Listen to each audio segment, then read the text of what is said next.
Hey, Jared. Hey, Josh. Why do sequels always have a bigger budget? Because they do. I don't know why. So they can afford more explosions and the same jokes. Oh.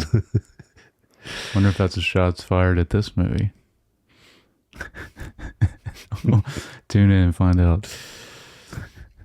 That is normally the case, though, yeah.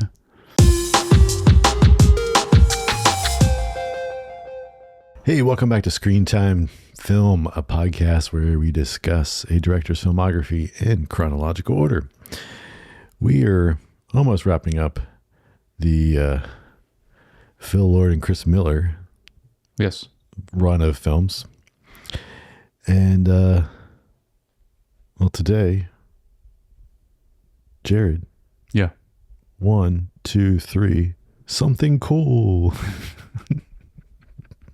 Yeah, say something cool. Yes. So my name's Josh. This is my co-host, Jared. Josh, we're like Batman and Robin, except we're both Batman. Yeah. I didn't do the one I really wanted to do, which is the slam poetry. I thought about that. Yeah, because that was my favorite, but it's just too long. It's too much. Yeah. It's too much. All right. So in today's podcast, we are discussing 22 Jump Street. So this came out in 2014, later in 2014 than a Lego movie. Yeah. Which we covered last week. This is rated R, hour and 52 minutes. After making their way through high school twice, big changes are in store for Officer Schmidt and Jenko when they go deep undercover at a local college. This is directed, obviously, by Phil Lord and Chris Miller. Writers, Michael Bacall, Oren Uziel, and Rodney Rothman. It's a lot more writers than the first movie, isn't it? Yeah, and also, I don't remember, but Yeah, I don't remember Phil either. Lord and Chris Miller did not write this. Yeah. Cinematographer, once again, Barry Peterson. Yep. And composer, Mark Mothersbaugh. Bo. So they kind of stick to their Yeah, they have been. people. Yeah. Mm-hmm. We know it changes up for Project Hail Mary, but Yeah. All right. So production costs. What do you think? I don't remember the cost of 21 Jump Street. Yeah. Me neither, but I can look it up pretty quick. Okay. Let's see my answer. 42 million. Okay. All right. My original guess was around there anyway, so I'll keep it. I'm going to just say, well, yeah, it's got to be around the same. I don't remember what I guessed for that one, but I'll say 50. I don't think it'd be that much more. 50 is exactly what the... Am I exactly right? I mean, that's what was, that was the... Yes. That's the first time I been exactly right in a long time. Mm-hmm. I figured it had to be around the same. Definitely more, but not too much more. Yeah, I'm sure they wouldn't give them...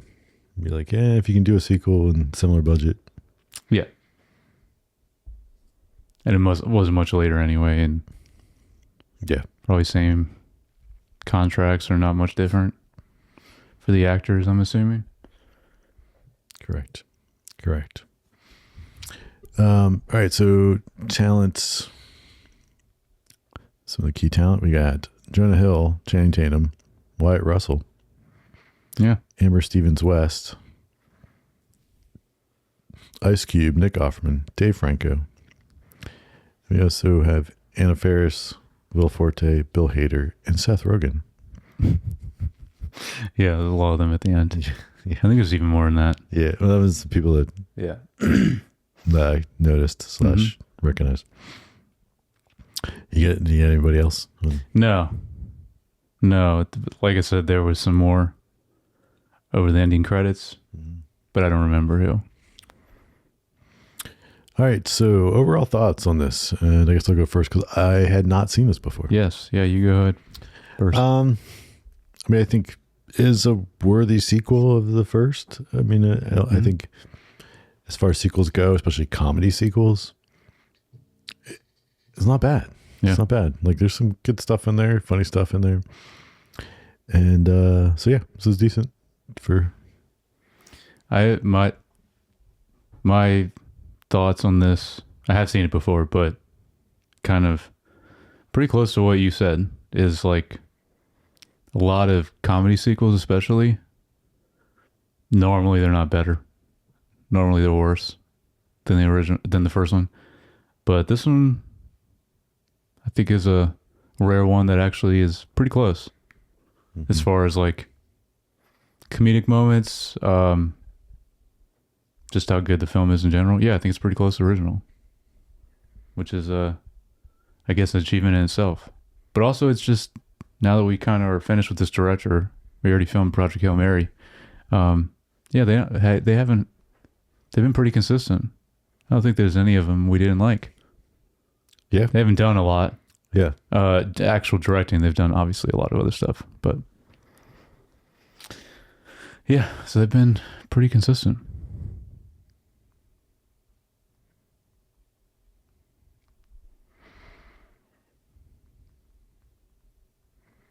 All right, well, let's get into the movie. Okay. That's what's one of the first notes you've got? A real quick one at the beginning.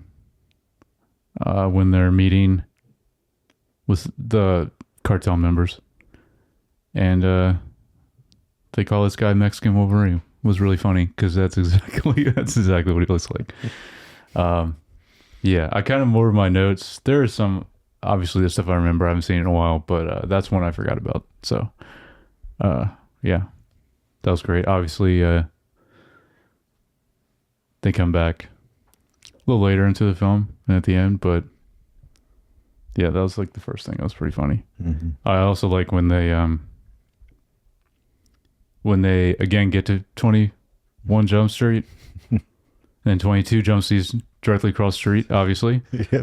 And then it's another church. Yeah, another church. And then they look back and it's like a little quick nod.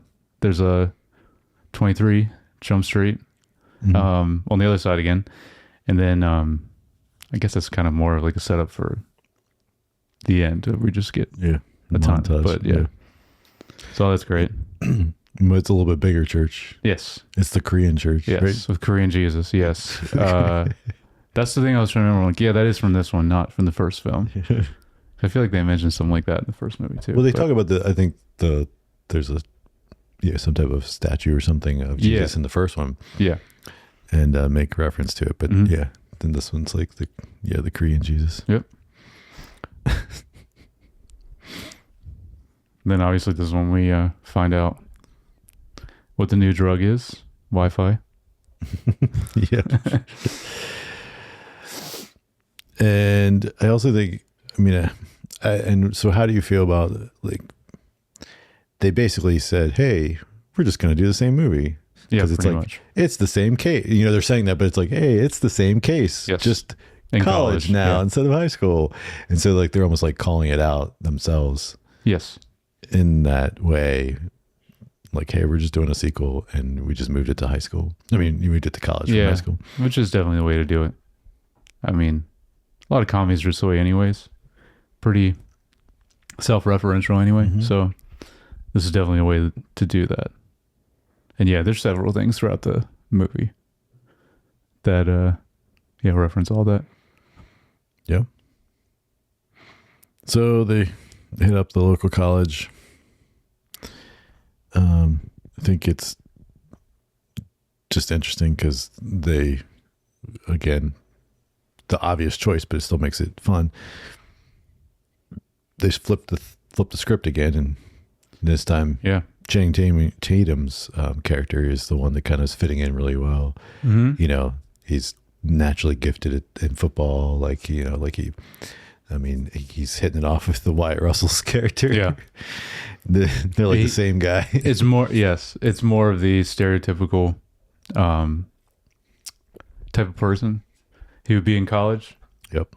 Which is great to do that because obviously the first movie, he's opposite. He didn't fit in because all that. He's with all the nerds, and then obviously we see them again at one point in this, but Yeah. So yeah, that was a good way to do it. Yeah, And then, all the nerds from the first movie, they were the tech support team, like for the yeah. mission.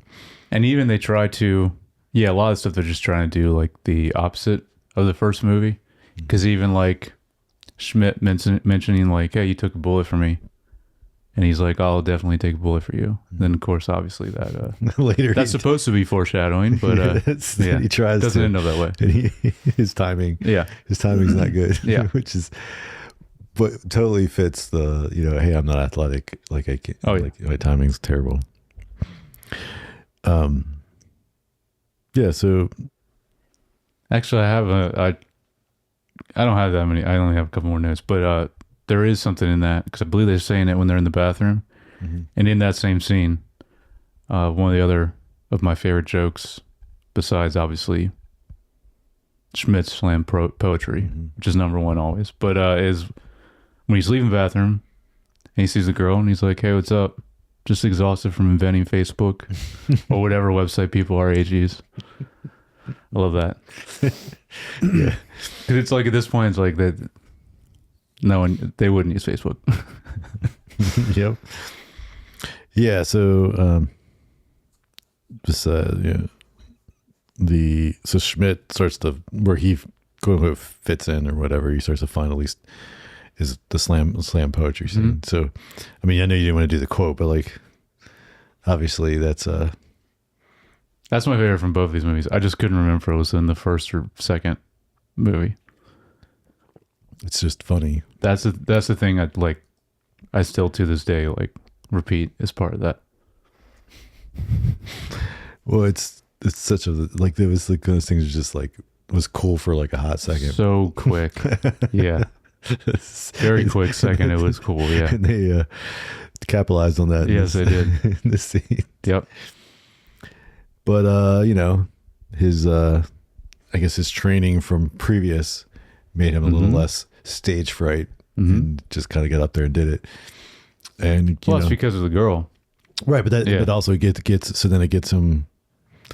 She kind of likes him because he can be funny and not like has like a that's what I want like no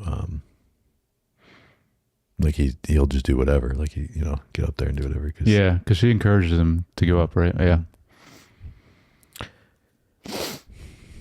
So this made for a great twist that I did not see coming. That's what I was going to ask you about. Yeah.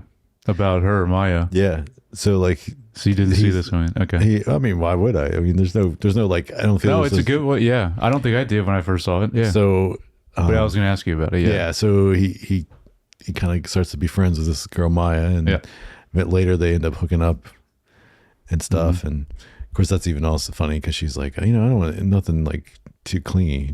And he's like, oh yeah. Cause he was like ready to be like, let's date. We're boyfriend, girlfriend. Let's get married. Yes.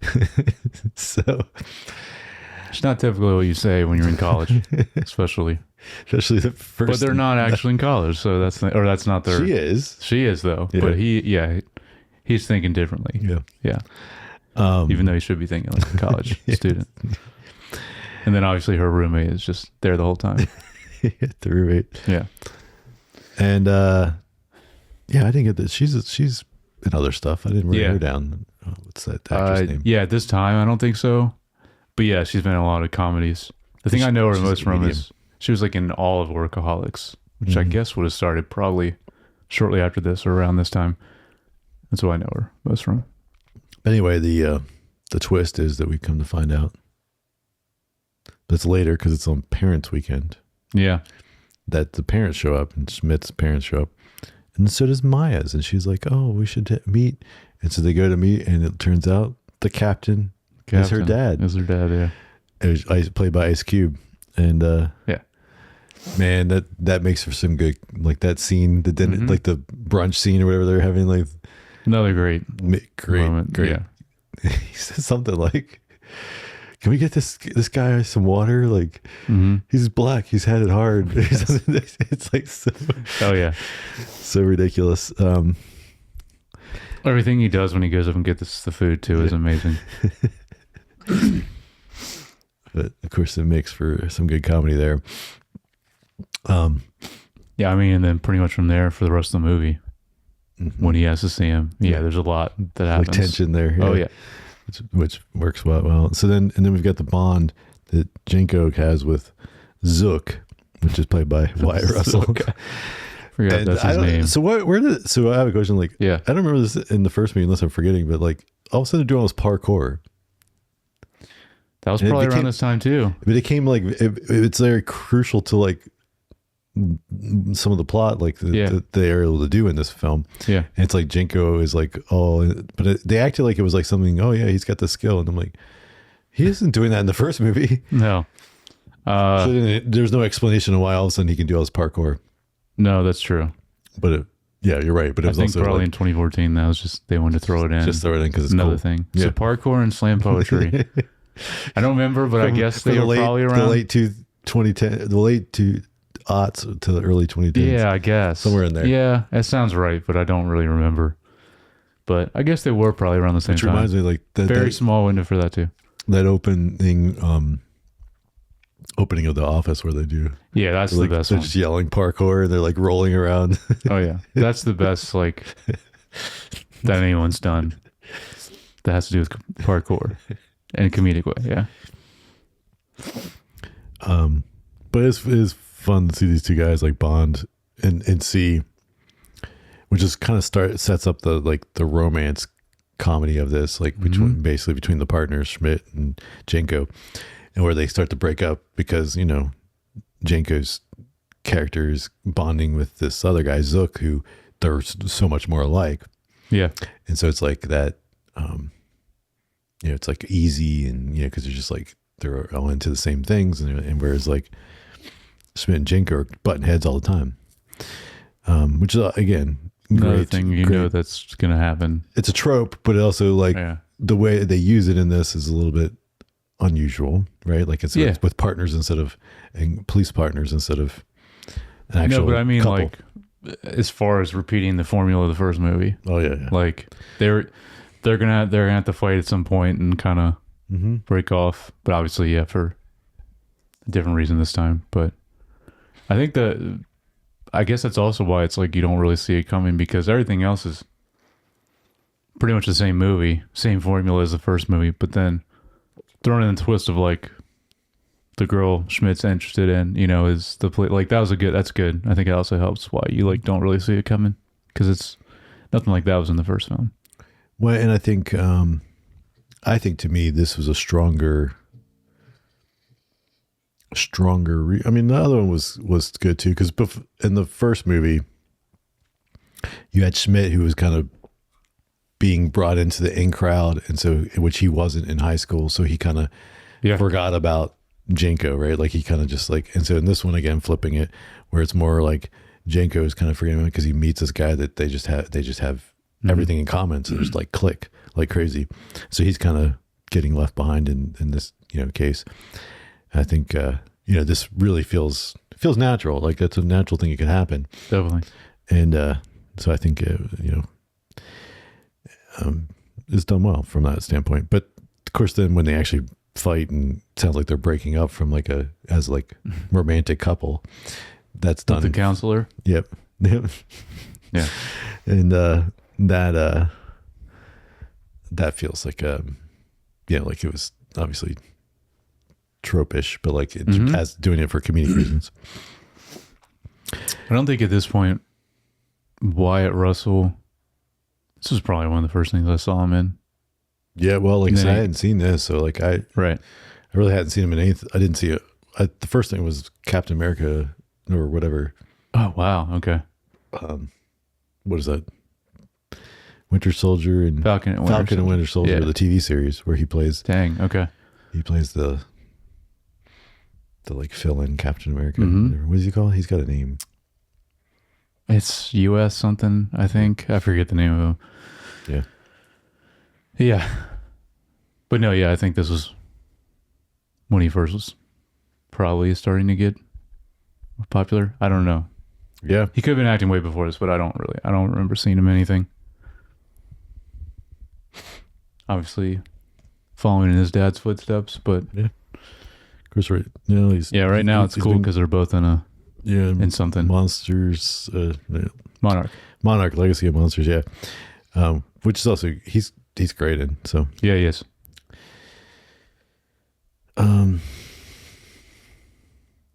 so then they go on the spring break trip, Mm-hmm.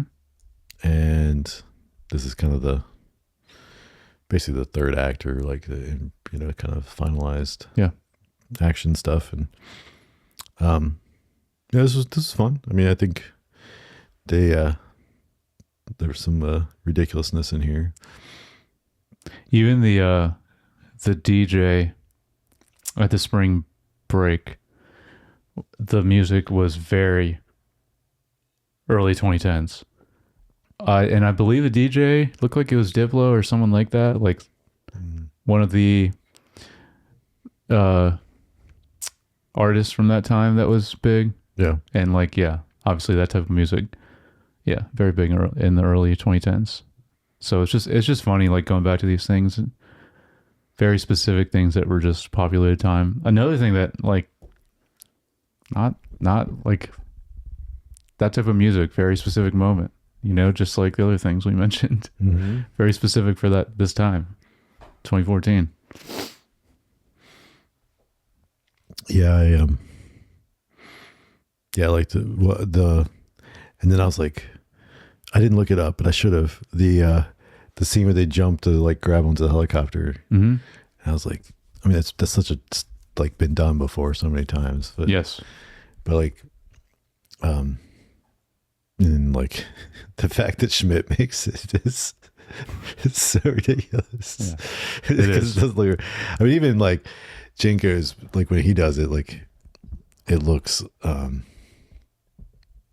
like even that timing. I mean, because when they do it in like a real action movie, like the way they cut it makes it somewhat plausible. You know, normally it's in the like borderline, like you're like, oh yeah, that was a little ways, but like, yeah, maybe you make that, you know, like just kind of. Yeah. In this case, it's like even his like looked a little bit stretched, and then by the time Schmidt does it, like it looks like he probably had to jump like 20 feet. But when they were doing the slow mo, did you think like this is going to be a classic gag of like, it seems like he's going to make it, but he doesn't? Did you think that was like? I guess I don't know. I don't always think about it. But then right before that's when he goes to take the bullet. Yep. And they're climbing up, and he misses the timing. And yes. So then Jenko gets shot again. Yep. On the other side.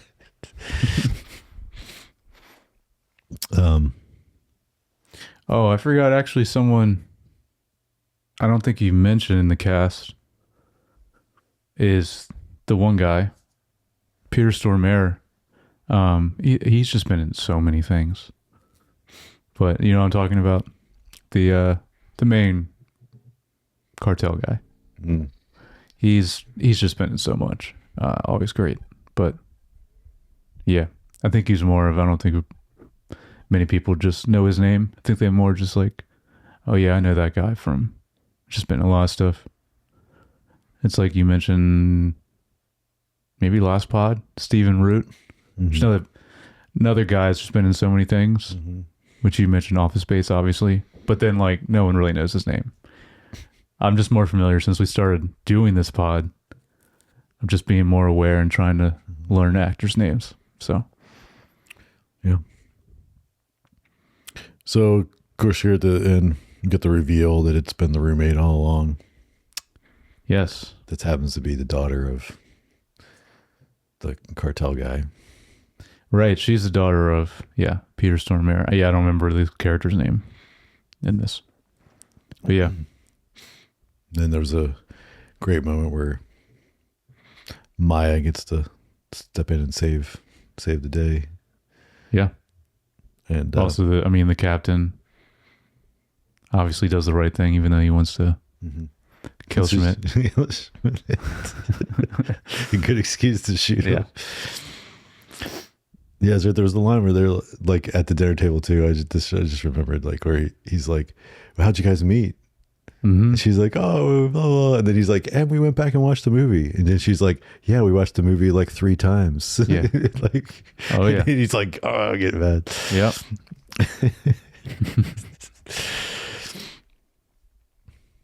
right. So, and then the best part, Okay. this is the like this end credit sequence. Yes, that's my last note. Yeah. It was so good. I mean, we talk about this. It's a lost art that no one It really is. it used because what's his name? The director did a bunch of those.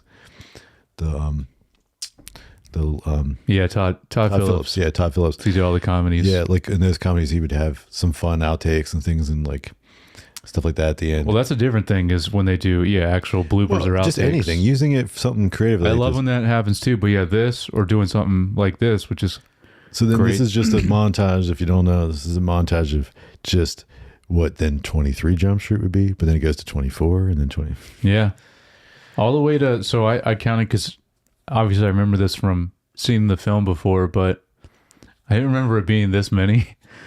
And obviously this is where we get all the cameos, which is great. One of the best ones is literally swapping out Schmidt for Seth Rogen. Yes. And then Jonah the Hill next one, for Seth Rogen, and then he's Yeah. back. and the next one he's back. He's like, "Oh, I'm glad you're back," which I guess. But he played up like they were playing it up like he didn't change out. Yeah, I think it's a commentary on like that definitely happens in movies where they have to recast, and then like. Well, I then- think it's also a commentary. I think as those two were coming up and they were less known, Yeah. I bet you people mistook one for the other. yeah, that's Like true. the chubby comedian guy. That's true. Yeah. Chubby white guy. hmm No, I was watching all them very carefully because I remember this was a thing, but then like I said, I didn't remember it was this many. But yeah, it goes all the way to 43, which is crazy. They did that many. Basically 20 fake. Yeah, kind of like very short trailer, whatever. Yeah. Well, it's always the captain saying like, yeah. "Hey, you're going here," and then they show a quick, yeah. But then the last one is like 2112, and it's like some future thing. I don't remember if it's 2112 or something like that, but yeah.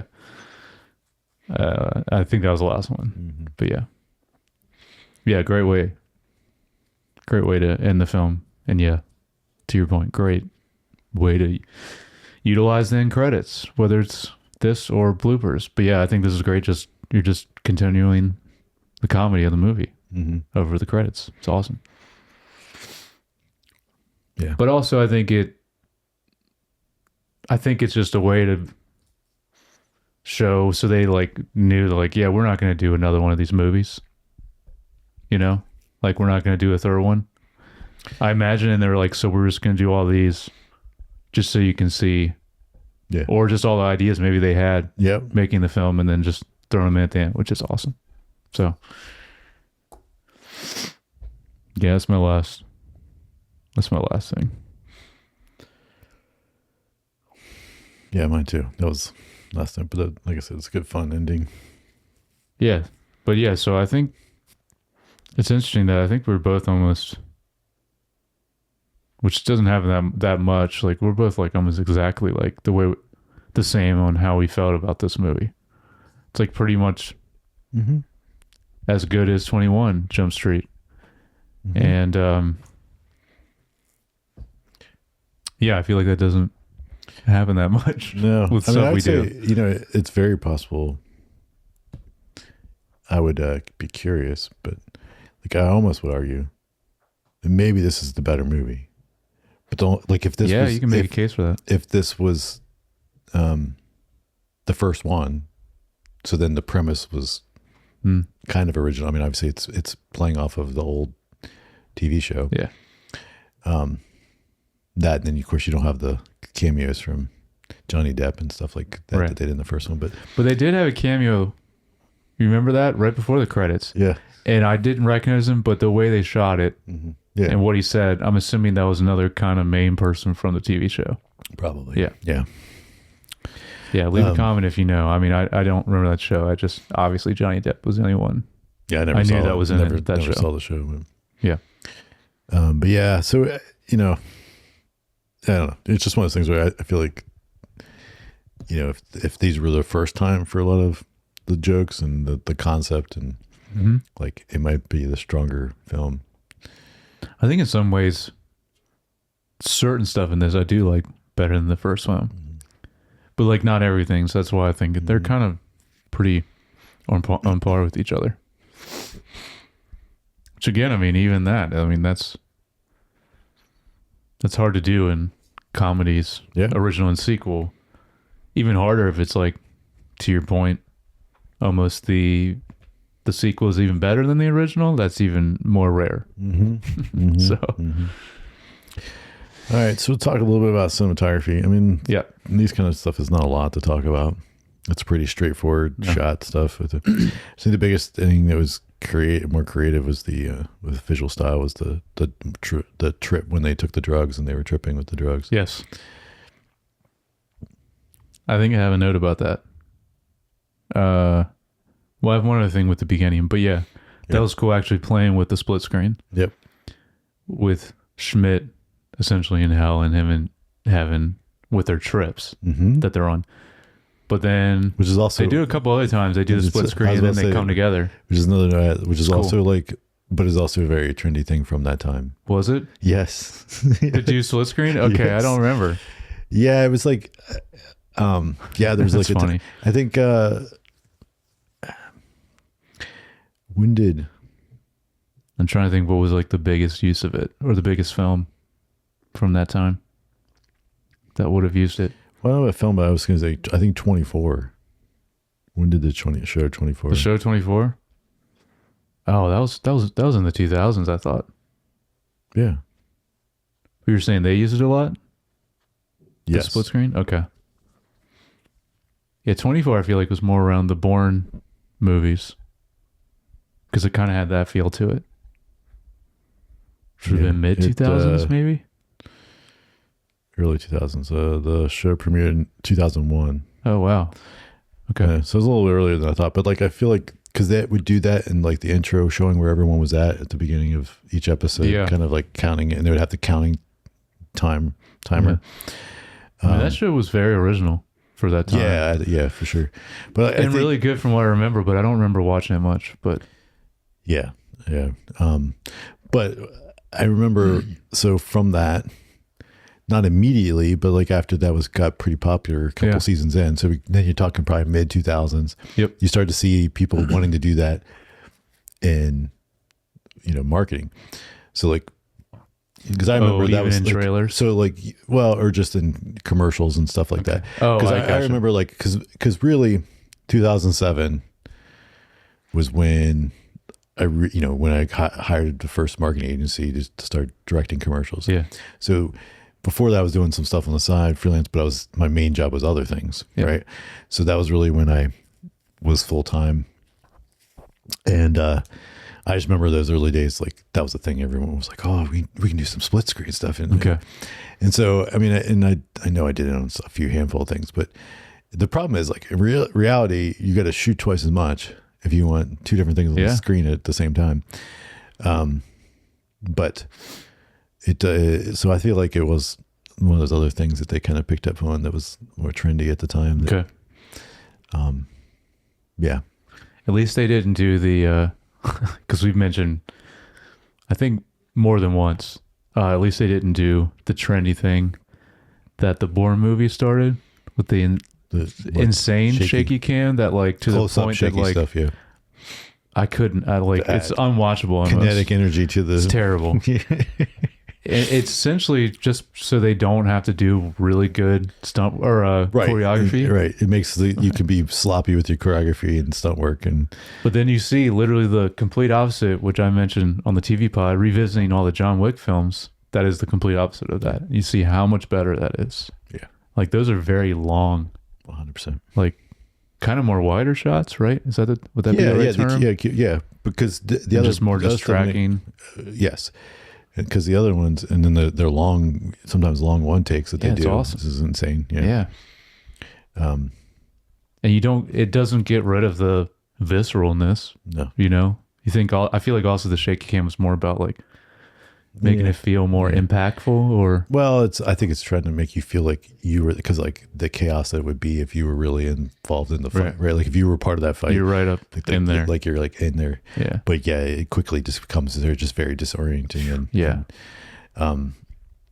But yeah, so I mean, so that lasted for. Yeah, that was a big trend also though, I guess. And I think it was like one of the James Bond films, kind of Quantum of Solace, I think was the one. That would make sense. I think around that time. I think that was the one that kind of embraced it a little too much That too. sucks. Which is because again, but that's, I mean, James Bond's, because it's spanned what, since the 60s. So like, Yeah. you know, was that 6 decades that it like always embodies some of like the pop culture and what's trendy at the time. Right. And Yeah. so it's kind of, in some way, it's kind of fun to see that, you know, Yeah, shift definitely. through so, I mean, it's Seeing what was popular at the yeah. time. So, I mean, even though as much as that I think doesn't hold up, I think it's cool that there is one that kind of leans into that trend. You know what? Not only that, I love Bond also for what you just mentioned with the theme song that you used. Yeah. That's same. a very Yeah. much of the time of Yeah. when Yeah, the music and what's is kind a of trendy. great way to see. Artist is trendy, like Yeah. the style is trendy, but yet Mhm. still fit. Yeah. Yeah, No, 100%. I love that. That is a big part of Bond also. So quick tangent, since we're talking about Bond, I'll be quick with this though. So the new one, obviously Villeneuve is doing, which is awesome. Yeah. But then I didn't realize, I just saw it, the writer Mm-hmm. is the creator of Peaky Blinders. Yep. And wrote that whole show. So that's an amazing combination. Now they just got to get a good lead. Yeah, I still don't know who they're picking There's for been that. some but rumors that still haven't. There's nothing Okay. solid yet. I did see a rumor though also that what we've talked about a lot about them possibly bringing it to the 60s again. Mm. I saw something about Yeah, that too, which period, you've mentioned several times. You think they should do that, and I agree. Yeah. Make it a period piece. Yeah. Yeah, that'd be cool. But anyway, All right. Anything else about cinematography? well, I have just one thing with like the way the movie opens. Mm. I think they did kind of up their game a little bit with the cinematography since the first one. I noticed a difference, Mhm. like a little bit more creative shots. Like the opening one, it's like they're, what did I write down? So they're looking at an iPad, then it kind of zooms out of the iPad and then like goes up and over them, and like it just seemed more cinematic, more of like a action film, which they did, you know, they tried to do in the first movie too, which they did, but this just seemed a little more, I don't know. So I feel like in some way It's they funny did. now that you mentioned. I forgot to write this down, but in the moment, I thought the transition using like a touchscreen iPad for like a transition Another trend? moment. Yes. Okay. Because I remember having to do that for a video like that I did in like 2009. Yeah. Which was literally, you know, like Sounds right. Okay. it's like That's great. so the trendy thing where everybody's like, oh yeah, you just like transition to someone holding a laptop, an iPad. Or So what would be, you would be the person that could answer this. What would be, people that don't know, Josh is there's one out of semi in frame for people visual listeners, but Josh has won There's one right many awards. here. One right here. Oh, there's one you can see in frame. Yeah. Right here in between us. But Josh has won many awards for directing, right? Or commercials. Yeah. For commercials, yeah. But anyway, so what would be the trend right now when we go in the future and look back or rewatch movies from around That's now? a good question. Yeah. It's a good question. So I'm trying to think. I can't think of anything.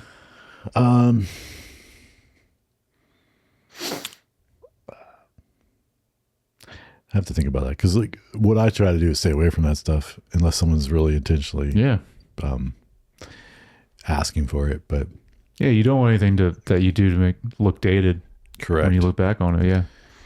I guess I mean the orange and teal color shift lighting to make it kind of feel cinematic is like a Orange and trend. teal. Oh, the neon type stuff. And not necessarily neon, just like if you Oh, I guess that's more kinda like the go- purple and blues. Yeah.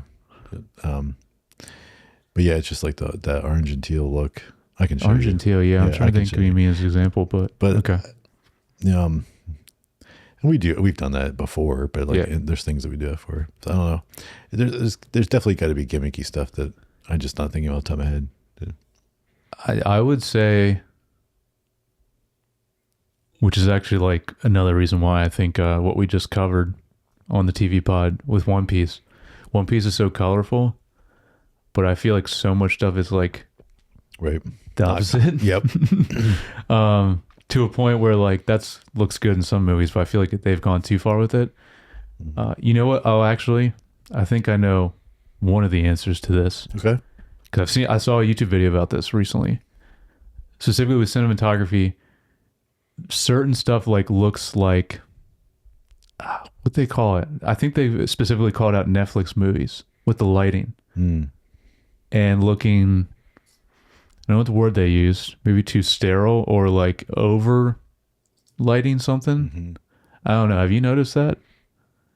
Yeah. I think they used an example. I believe it was the Devil Wears Prada, the new Devil Wears Prada trailer, and comparing that to the first Devil Wears Prada and what the lighting looks like. Okay. Again, that's not Netflix. That's not, but I was gonna say that's not Netflix, but I think they use example of like a lot of Netflix films in particular also do this. hadn't really paid attention to the trailer. I it's one of those things where, again, no, I bring this up a lot, but if there's something I'm like, oh, I'm going to be interested in that. Right, you regardless, don't watch I just it. don't watch the trailer. No, that makes so, sense.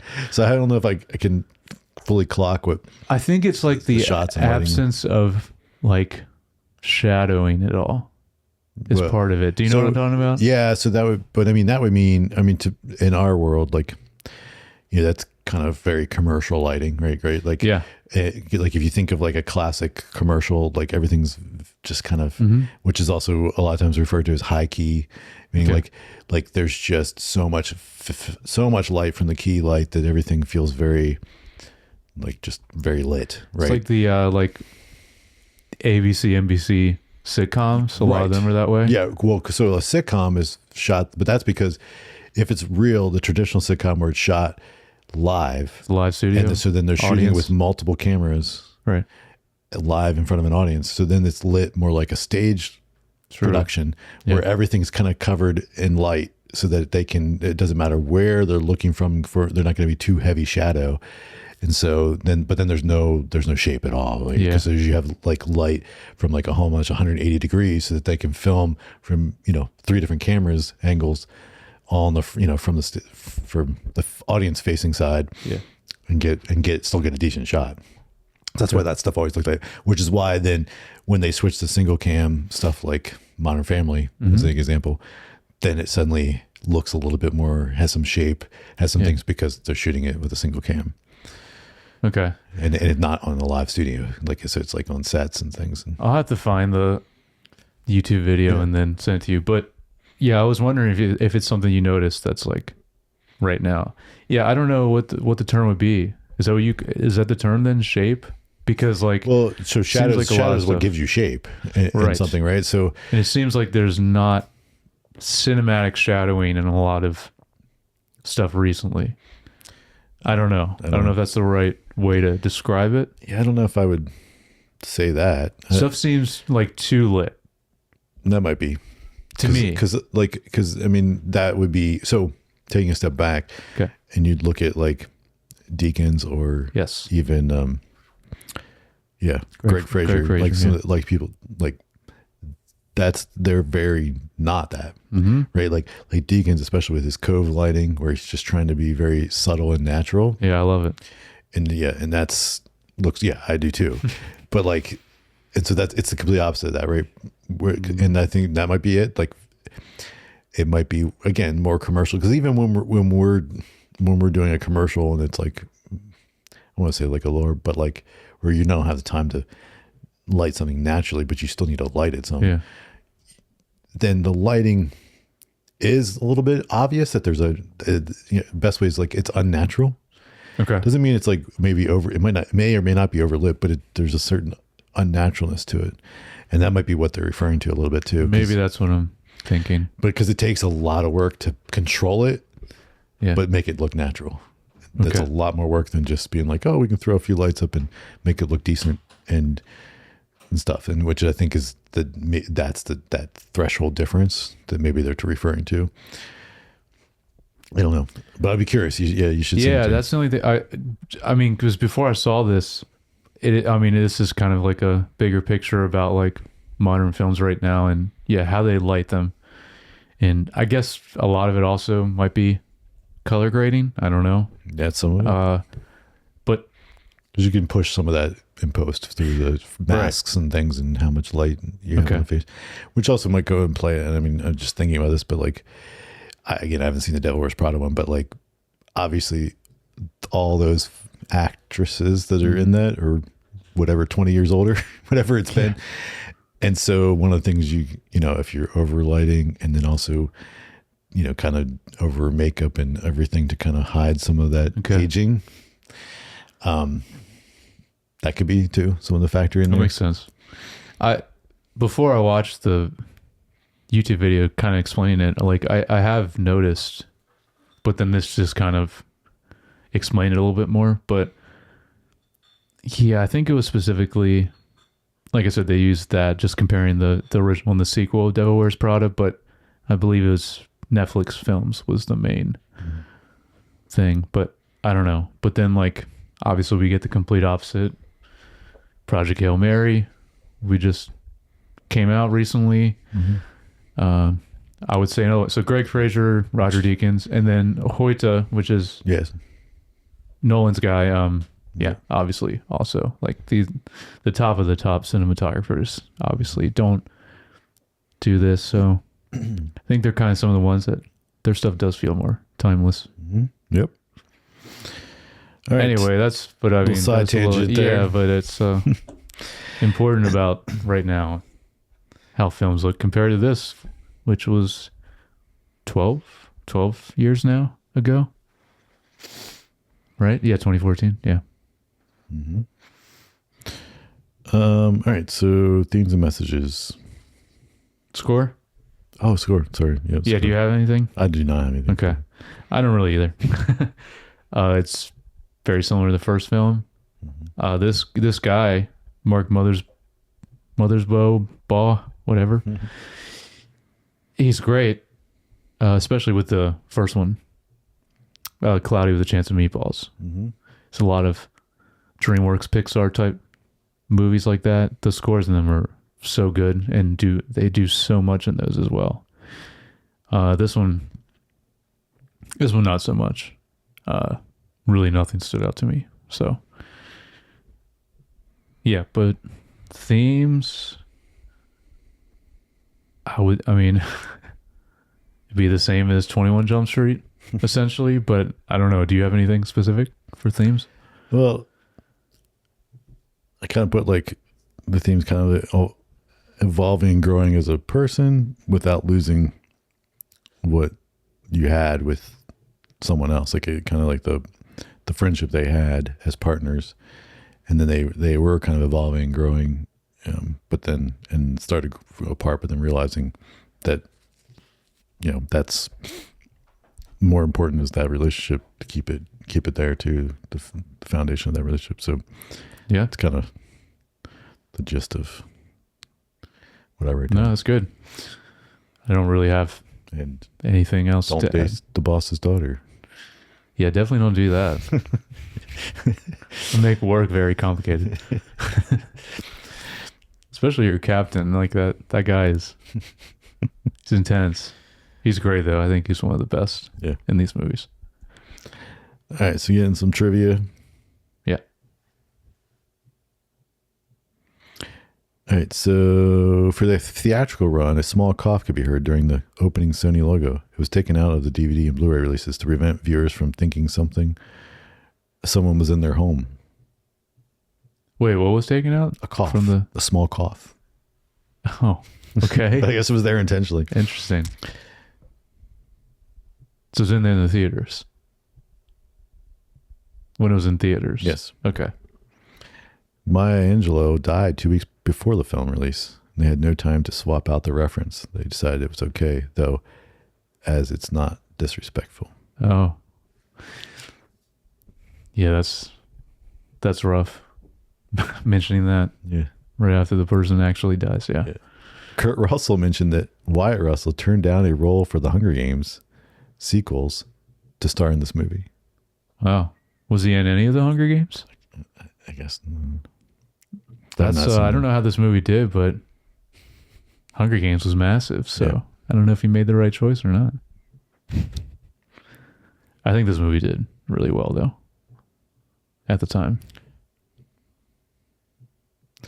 The end credits, which shows mock sequels, were shot in a day during post-production and completed in a month before the film was released.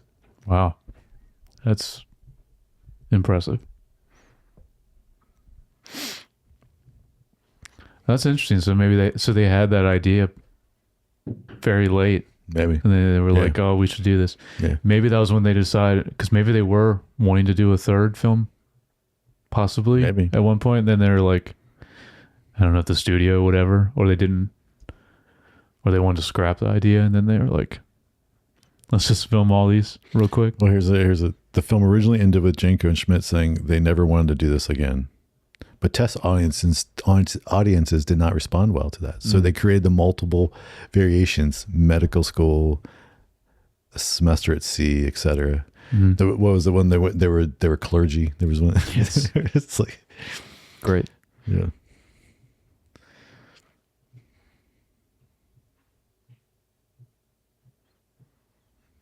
They made the right choice with doing all that.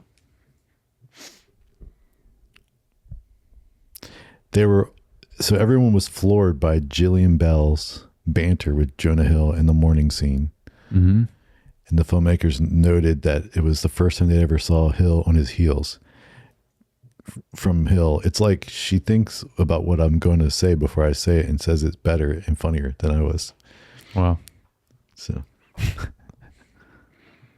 That's pretty great. I mean, if you can, because Jonah Hill is very good at comedy. So to kind of one up him, that's impressive. the drunk girl on Channing Tatum's shoulders during the fight scene with the twin bad guys is her name's Mickey Fanicello. She's also was Mila Kunis's stunt double, and he carried her around on Jupiter Ascending on his shoulders as well. Never seen that movie. Yeah, I haven't either.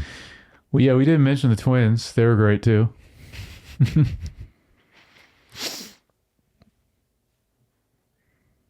Janko and Schmidt try to do it back, you know, and fail horribly, trying to say the same thing to each other.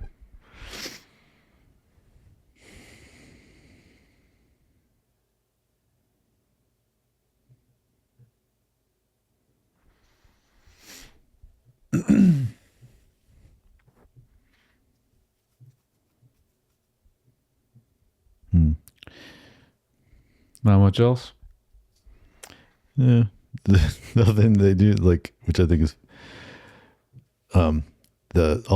we forgot, but also Jillian Bell's character, the roommate, Maya's roommate. Yeah. Her continued comments on how old Jonah Hill was. Yes. Like all this stuff was great. Very good. Yeah, banter for sure. It's just the comment in here is she's literally only 4 months older than, or he's only 4 months older than her in real life. But yeah. Oh, I think the best one, I'm trying to remember what all she said. She just says a lot to him, but I think one of the best ones was when she was like, how was the war? Any of them. Or she said something like that. It was great. Yeah. I think it's covers them pretty good.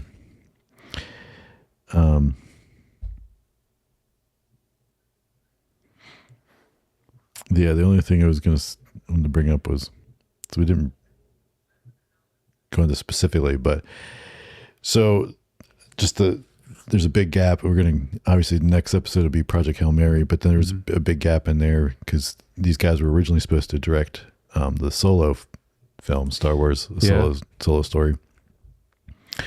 And so I was looking a little bit like, so evidently the creative differences was they were pushing more of a comedic, irreverent tone, which fits what they make. I mean, that's what they make, right? Though Project Hail Mary is a good example of they can do something. It was Ron Howard that did solo? So, yeah. Okay. There was comments about too much improvisation, so sticking to the script, tone drifting away from what a Han Solo story should be, kind of thing. So eventually they got split ways and for creative differences. Now it's good to mention this big gap of time. Obviously very heavily involved with the Spider-Verse, all of that. So obviously that's a lot of what they did Yeah. previously. Because yeah, you're right. That is like a 10-year gap Mhm. at least, right? Yeah, and so that was in there, and I'm sure then they took a step back and leaned into some of their more producing roles, Yeah. as like with the Spider-Verse films, and just kind of, maybe taking a break from directing until they did Project Hail Mary. But They also rebooted Clone High, which is the original animated show. That said that they did one of the first things they did, and that came out a few years ago as well. so, I mean, I guess the question is like, before seeing Project Hail Mary, I would probably say maybe it was a good decision, because I don't know, like their stuff is all so almost parody comedy that I would be like, that I don't know if that fits in the Star Wars universe. Like, Yeah. and so, but then now seeing Project Hail Mary and seeing that they can do something that's almost straight, with its own, the right comedy, because there is funny things in Star Wars. Like there is like Yeah. funny moments, but it's not a comedy. It's not a parody. And so, seeing Project Hail Mary leads me. Now, they didn't write that script either, but they definitely leads me to see that they know how to direct something. But Sci-fi as well. well, not that. Yeah, I wasn't worried about that. Like but of course, I mean, they didn't do a lot of live action. I mean, we basically True. just have like the 21 and 22 Jump Street, and Yeah. then they were just like animated movies, right? Yeah, that's true. So not a lot of so I mean, the thing is like, the other thing, would Project Hail Mary be the film it is without the learning that they, because Right. the things you learn in quote unquote, I'll say failure, right? I'm gonna say, I mean, I really don't want to call it a failure, but like in things, not going the way you would hoped, right? And you got hired for something, and then disagreements and go separate ways. I would imagine that taught them a lot of lessons, Yeah. right? And especially in live action filmmaking. So, I mean, I would argue that they, Project Hail Mary probably wouldn't be what it is without them at least starting the process of doing this Star Wars movie Yeah. before. I think so. But the Solo movie was kind of doomed to fail from the beginning, I think, because that was not a good movie anyway. So, yeah,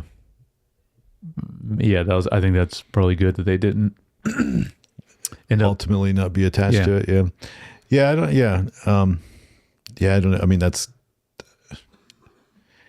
yeah, it's a tough thing, right? Like no matter who's directing, George Lucas directing it, whatever you want to say, like would try to be, still like, yeah, to try to make a prequel and not have Han Solo play, Harrison Ford. Harrison Ford play Han Solo. Yep. Like all those things factor into that to be like, yeah, like it was always questionable from the get-go. But then getting Donald Glover to play Lando, he was incredible in it. He was. I mean, he's an amazing actor anyway, but like he fit that character perfectly. I know Donald Glover is a massive Star Wars fan anyway, but yeah, I'm blanking on the actor's name. But Alden Ehrenreich as Han Solo, I think was not good. But he is also a great actor though. I mean, he was He just is. in Oppenheimer even. He is. He's good, but I don't know. I mean, that's It's tough for that character. It's tough. Well, because I don't want to take anything from, oh crap, I'm drawing a blank his name that plays Lando in the original films. Billy D. Williams. Yeah, Billy Yeah. Williams. Not taking anything from him, but I mean, Harrison Ford's just such a is like a very force in himself as an actor, and so like you're almost having. Yeah. I mean, like either do you have to act? Are you trying to be Harrison Ford? Not necessarily Han Solo would just be Harrison Ford, right? And that's just not. I mean, and nobody can be Harrison Ford other than Harrison Ford. No. It's kind of like And even Harrison Ford, and later in the sequels, yeah. where he is playing Han Solo, like still not the same, right? Like it's not the You same. don't think he's as good? I mean, I think there's a certain like feel like it doesn't have the. I don't know. There's something there that's not. It's the magic's not quite there. That was there in the. I thought he was great in Force Awakens. Maybe I haven't watched it in a while. It has been a while since I watched it, but I just feel like I remember. But obviously, the line delivery coming back to it. Yeah. After a long period. Yeah, obviously that plays into it for him as an actor. I think it's kind of like anytime an actor tries to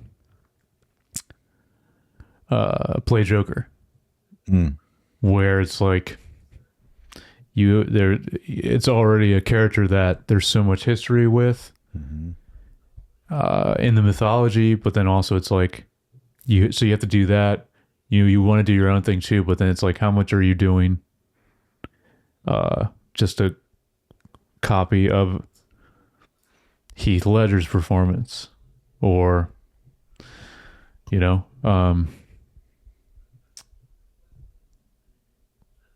Jack Nicholson. Yeah, I was blanking on his name. Yeah, or something like that as well.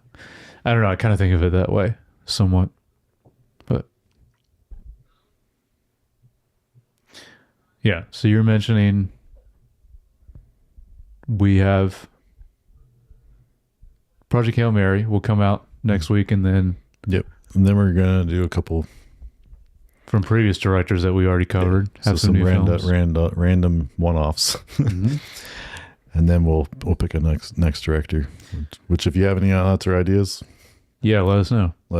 Yeah, we have 4 potentially new films from previous directors we covered that we can do. So so we'll probably have 4 one-offs, and then we'll dive into a new director.